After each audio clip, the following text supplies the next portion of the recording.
Good afternoon, ladies and gentlemen. Welcome to Para 2025 here at Trinidad Benguet. Presenting to you match number 10 semi-finals.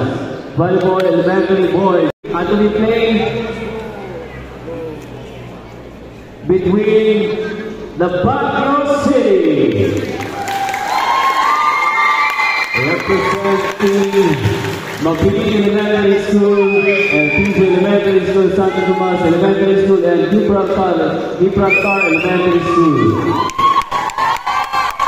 And against the province of Benguet, representing Piazza Elementary School. Officiating this match, first referee, Gerald Lee, National Referee.